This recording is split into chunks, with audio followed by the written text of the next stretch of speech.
ওই যে মানুষের অনেক সময় যে একটা আপনার আঁচিল হয় না, আঁচিল দেখবেন আপনার মোটা কিন্তু কিন্তু কানেকশনটা কিন্তু থাকে দুই সাথে ছোট্ট একটা চিকন দিয়ে, যেটা নাকি চুল দিয়ে পেঁচ দিলে কিন্তু কেটে যায়। এখন ওইটা হলো আঁচিলের মতো, ইন্ডিয়ানের জন্য সেভেন সিস্টার হলো আঁচিলের মতো একটা। ওইখানে এই যে আপনার শিলিগুড়ি ওইখানে কর্নারে ওখানে যদি চুল দিয়ে যদি একটা মোটামুটি টাইট করে বাঁধা যায় কেটে যাবে কিন্তু।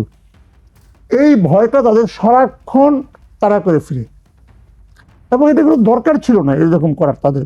তারা সাম্য অবস্থা, আপনি যদি বৈষম্যটা কমিয়ে আনেন তাহলে কে কতটা দূরে আছে না কাছে আছে এটা কিন্তু ইম্পর্টেন্ট না। আমাদের পূর্ব পাকিস্তান পশ্চিম পাকিস্তান ছিল, ভাঙলো কেন ভাই? কিন্তু দূরত্বের কারণে ভাঙে নাই, বৈষম্যের কারণে ভাঙছে। আপনারা সেভেন সিস্টারের মধ্যে আপনারা ওদেরকে আমি বলবো, ওদের কূটনীতিবিদদেরকে বলবো, আপনারা ওইভাবেই দেখেন ব্যাপারটাকে। আপনি ওই ভৌগোলিকভাবে কত রাস্তাটাকে মোটা করা যাবে, গলা কতটাকে মোটা করা যাবে, কি দখল করতে হবে এই চিন্তা বাদ দেন, বৈষম্যটা কমান। সিম্পল, কিন্তু বৈষম্য আছে বলেই কিন্তু ওদের মধ্যে নানা রকম আনরেস্ট থাকে। আমাদের এখানে একই জিনিস, এই এত বড় হাসিনার মতো স্বৈরাচার চলে যেতে বাধ্য হলো কেন? বৈষম্যের কারণে। বৈষম্যটা হলো মেইন প্রবলেম। আপনি যখন বৈষম্য করবেন তখন এই ঝামেলাগুলো উঠতে থাকবে। না সর্বক্ষেত্রে আপনার ফ্যামিলি দেখেন, ফ্যামিলিতে আপনি একজনের প্রতি মানে একভাবে দেখেন, একজন একরকম দেখেন, ঝামেলা হয়ে যাবে। এবং এই ঝামেলাগুলো আমি মনে করি ইন্ডিয়ার উচিত হবে এই ঝামেলাগুলো মিটাই ফেলানো। না মিটালে তারা পারবে না। তারা আপনি অনেকে আমাকে বলে, এ ভাই কি তোমরা, আমার ইন্ডিয়ান কিছু পরিচিত লোকজন তো আছে, তারা বলে যে ভাই কি ভাই তোমরা তো আমাদের আসলে বগলের নিচে, বলে এখানে দেখায় যে বগল আছে না, এখানে নিচে থাকলে যেরকম আমরা তো সব দিকে তোমাদের ঘিরে আছি।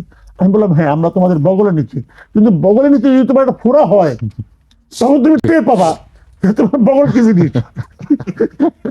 আচ্ছা, আমি একটু কিছুতেই থামছে না ভারত, নতুন নতুন গুজব তত্ত্ব তারা আবিষ্কার করছে। নতুন করে শোনা গেল যে সীমান্তে বাংলাদেশের পক্ষ থেকে তুর্কি খুবই যে শক্তিশালী ড্রোনগুলো নজরদারির জন্য সেগুলো তারা উড়িয়েছে। এই খবর ইন্ডিয়া টুডে সহ আরো বিভিন্ন গণমাধ্যমে এসেছে।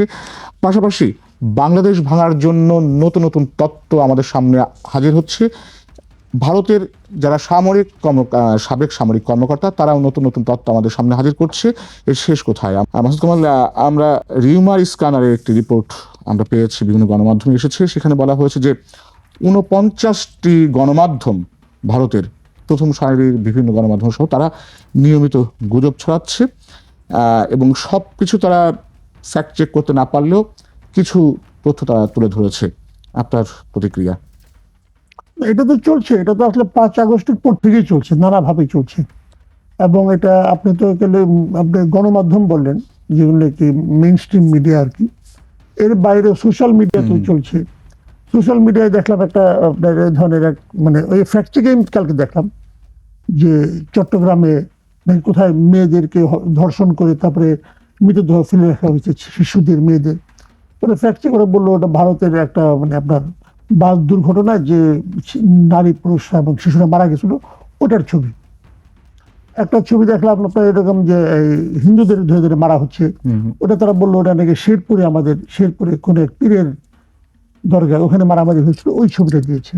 এমনকি আমাদের রিসেন্টলি যে ডেমরায় যে আপনার মোল্লা কলেজে যে মারামারিটা হয়েছিল, এই যে কবি নজরুল কলেজ এবং সোহরাওয়ার্দী কলেজের স্টুডেন্টরা গিয়ে হলো, ওইখানে যে মানে এরা যে ওই স্টুডেন্টকে মেরেছে, ওটা একটা খারাপ ঘটনা কিন্তু মেরেছে, সেটাকে তারা দেখাচ্ছে যে হিন্দুদের উপর, হিন্দু স্টুডেন্টদেরকে মারা হচ্ছে।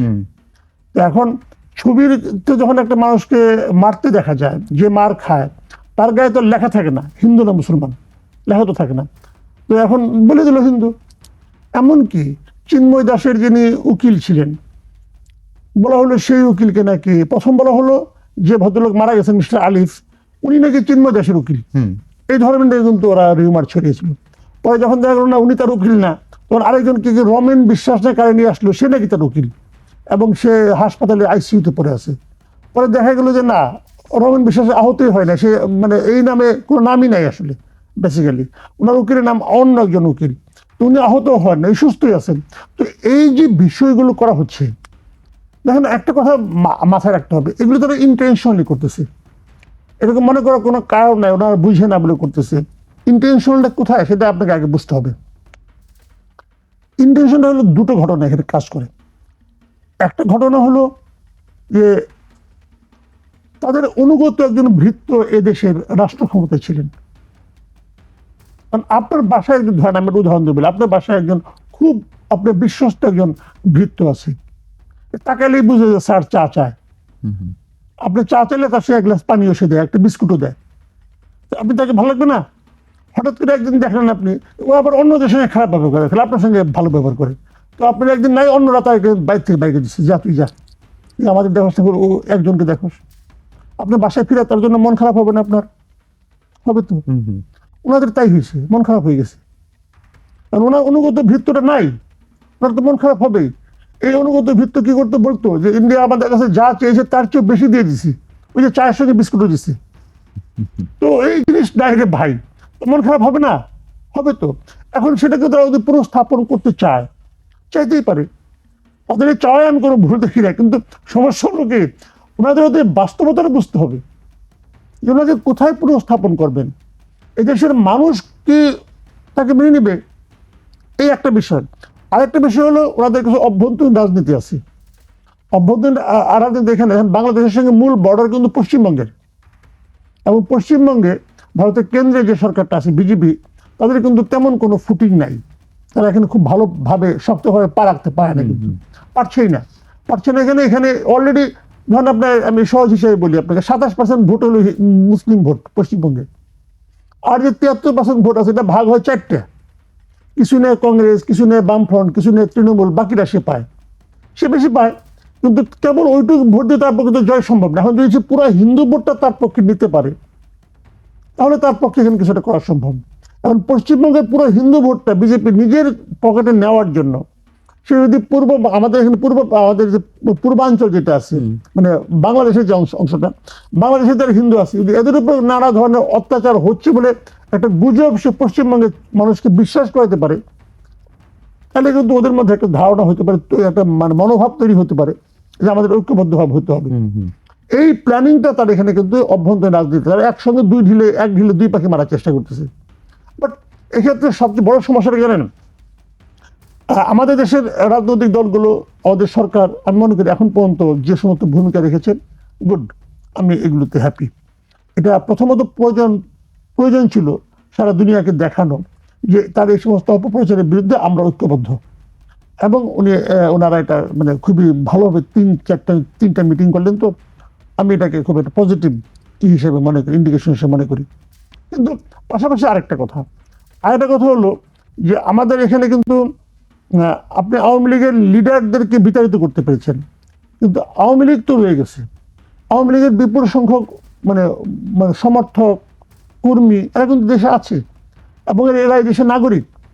আপনি ভালো মন্দ দেশে যাই চিন্তা করেন না কেন, এদেরকে বাদ দিয়ে চিন্তা করলে হবে না, এদেরকে নিয়েই করতে হবে। এদের কিভাবে আপনি অ্যাকোমোডেট করবেন এইটার উপর ডিপেন্ড করবে আপনার ক্যারিশমা। এখন ইন্টারেস্টিং হলো এই ঘটনাতে আওয়ামী লীগের ভূমিকাটা কি? আওয়ামী লীগের ভূমিকা কিন্তু খুবই ন্যাক্কারজনক।